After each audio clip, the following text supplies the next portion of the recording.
The 2019 provincial election was an important moment for Alberta. Albertans gave us marching orders to stand up for the province and fight to get a fair deal for Albertans in the Canadian Federation.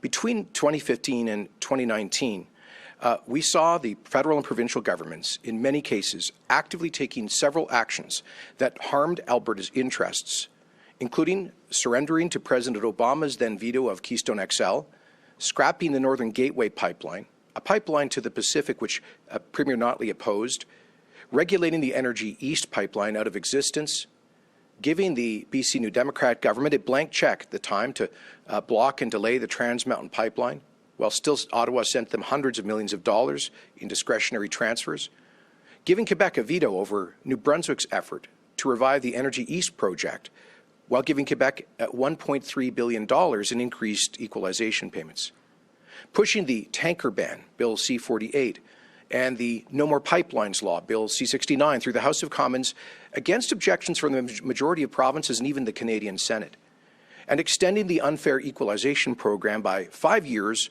without giving Alberta a say. One of the biggest sources of frustration, at least in my conversations with Albertans, has been the fundamental unfairness of the equalization program. While the experts and pundits often mock the very idea of trying to change equalization, Albertans do not.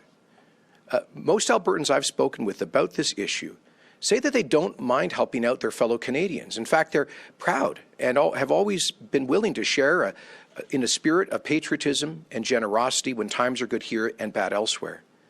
But when our generosity is met with hostility to our largest job-creating industry, and when the politicians who benefit from the hard work and resources of Alberta turn around and cut us off at the knees, blocking pipelines and imposing policies that damage our economy, well, that's where Albertans will draw the line.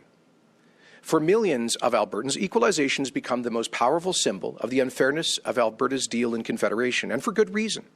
Under this flawed program, Albertans continue to send billions of dollars more every year to Ottawa than they get back in return, even when our economy is hurting and the economies of the recipients are booming. And that's why we are taking bold action to allow Albertans to be heard through a clear and simple referendum question. The clearest, most conclusive way to determine how the majority of Albertans feel about their current role within Confederation and this province's economic future is to ask them directly. And so, later today, I will introduce a motion in the legislature seeking approval for the following question to be put to a referendum this fall. Quotes, should Section 36(2) of the Constitution Act 1982, Parliament and the Government of Canada's commitment to the principle of making equalization payments, be removed from the Constitution, unquote. Alberta averages almost $20 billion annually in net contributions to Confederation. Almost 10,000 Canadians commute from across Canada to work in the Fort McMurray region alone. Even in aspects like the Canadian Pension Plan, Albertans contribute disproportionately by about $3 billion annually more than we receive in pension funds. Yet, despite all these large contributions by Albertans, there is no investment in Alberta. And I'm not just speaking about the disproportionate funding the federal government gives for infrastructure, specific sector development, and other federal handouts. An example of investment would be the management of our national parks. Parks Canada, with about 85% of national park land area being in Western Canada, is headquartered thousands of kilometers away. With a budget of over $1.5 billion and over 5,500 employees, it's located in Gatineau, Quebec. Because Albertans see regional favoritism being played by this federal government, it has forced Albertans to consider if the current arrangement within Confederation is fair. For many Albertans, equalization is the epitome of all that is unfair in our Dominion. As vaguely defined in Section 36(2) of our Canadian Constitution, equalization was initially intended to ensure that all provinces had sufficient revenues to provide reasonably comparable levels of public services at reasonably comparable levels of taxation. But in our current reality, this program has slowly expanded to fund much more than basic levels of public service in our country. During the 5-year period of 2014 to 2019, Alberta sent over $100 billion in equalization transfer payments to other provinces, more than $23,000 per Albertan. And over the past decade, we've sent more than $57,000 per Albertan, more than many people's annual salaries. Before equalization payments are made, thanks to the hardworking spirit of Albertans, our province has some of the highest revenues per capita in the entire country. Yet after equalization payments are made, Alberta is left with the second lowest revenues per capita in the entire country. Through a complex formula that calculates which provinces receive and which provinces transfer payments, equalization rewards irresponsible anti-economic development policies while punishing responsible economic development governance. Equalization encourages socialist practices while discouraging self-determination by requiring privately developed national resources to count against the transfer formula while exempting nationalized national resources in Quebec. And through the slippery deterioration of equalization's constitutional intent, it is not only no longer equalizing, but it is actually disproportionately making Alberta poorer.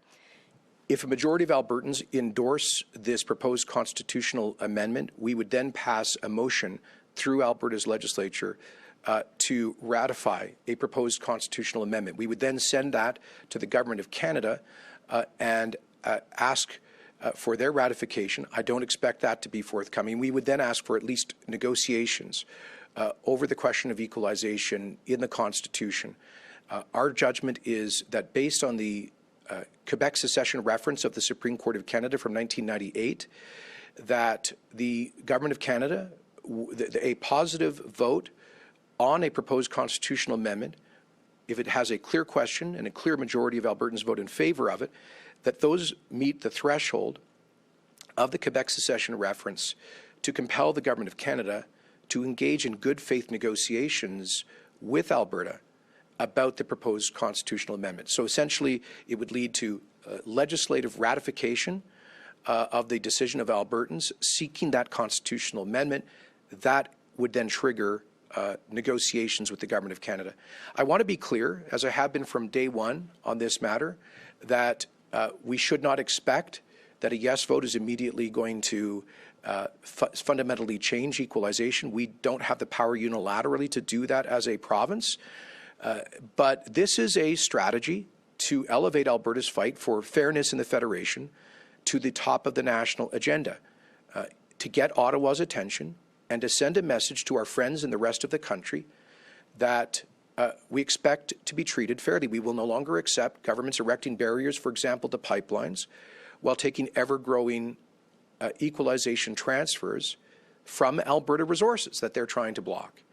So this is a legal tool to make a very strong political point in the strongest way possible to assert our fight for fairness in the Federation.